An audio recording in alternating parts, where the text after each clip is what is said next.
E eu queria chamar atenção principalmente para o que está jogando o Arrascaeta nessa temporada.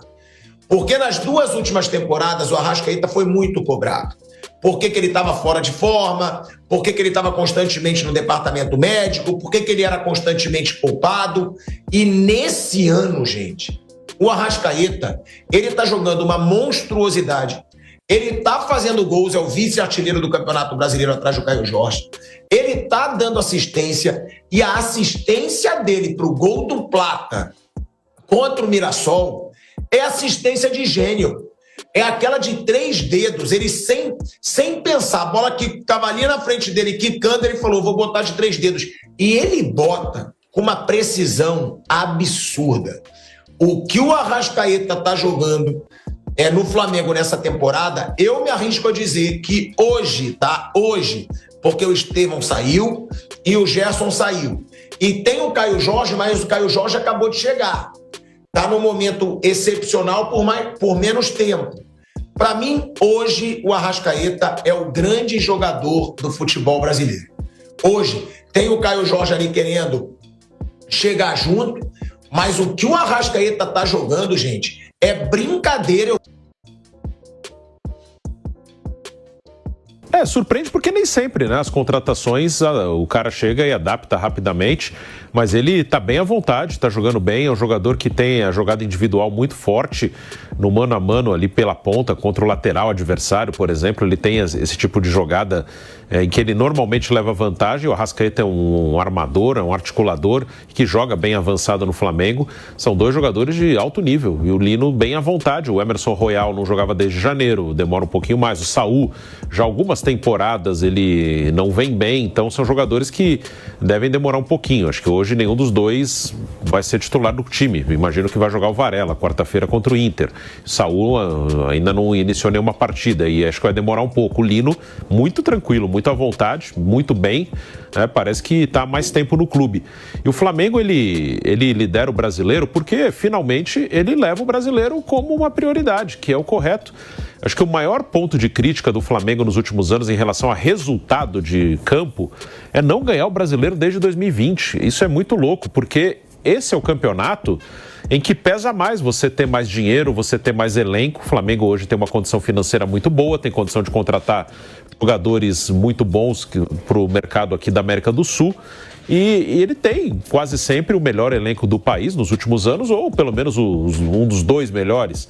E é muito maluco ele não ganhar o campeonato por pontos corridos desde 2020, porque o Flamengo, ele muitas vezes priorizou Copas. O Flamengo, qualquer eliminação, assim, um terremoto no Flamengo, teve cornetagem com a eliminação na Copa do Brasil, mas isso tem que passar muito, assim, ao largo, segue a vida.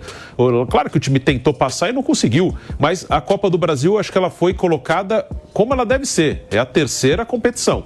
A Libertadores e o Brasileiro estão na frente, e o Flamengo levando o Brasileiro a sério, ele, se não ganhar esse ano, ele ganha no próximo. Com o brasileiro, ele é mais previsível, ele é um campeonato que favorece quem tem mais dinheiro, mais elenco. E o Flamengo não ganhar desde 2020 é muito louco, é muito por uma cultura ali do clube de tem que ganhar tudo, tem que buscar tudo, não pode deixar nada para trás, e aí você acaba não conseguindo levar um campeonato de regularidade. O calendário brasileiro, ele proíbe praticamente que você dispute as 3 competições, e o Flamengo muitas vezes colocou as Copas à frente do brasileiro. Ano passado aconteceu isso, em 2022 ganhou as 2 Copas, meteu reserva no brasileiro para jogar com titular nas 2 Copas, ok, ganhou as 2 Copas, mas o Flamengo esse ano leva o brasileiro como prioridade. Falaram isso no início do ano, esse era o discurso, estão cumprindo.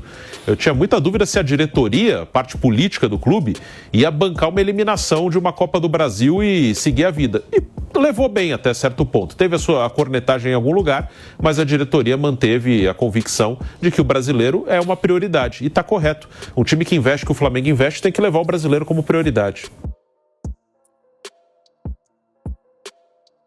Comecei a ver o jogo de São Paulo, mas estava muito chato, muito chato. Aí eu falei, quer saber, vou ver o Flamengo. E aí não tirei mais. A não ser quando o Flamengo fez 2-0. Eu voltei pro jogo de São Paulo, que estava 1-0. Aí o Mirassol fez o gol, voltei pro jogo do Flamengo de novo. Então eu vi 85% do jogo do Flamengo e realmente foi muito legal. Um jogo muito agradável de se ver, gostoso. O Mirassol, obviamente, com menos tempo de posse de bola, mas jogando na dele, levando problema. aquele menino Chico, ele perdeu o que tem o nome duplo, o centroavante.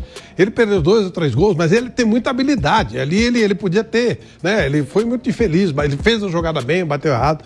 Senão o jogo teria sido mais complicado. Mas foi legal. O jogo agradável de ver. Eu gosto de jogo bem jogado.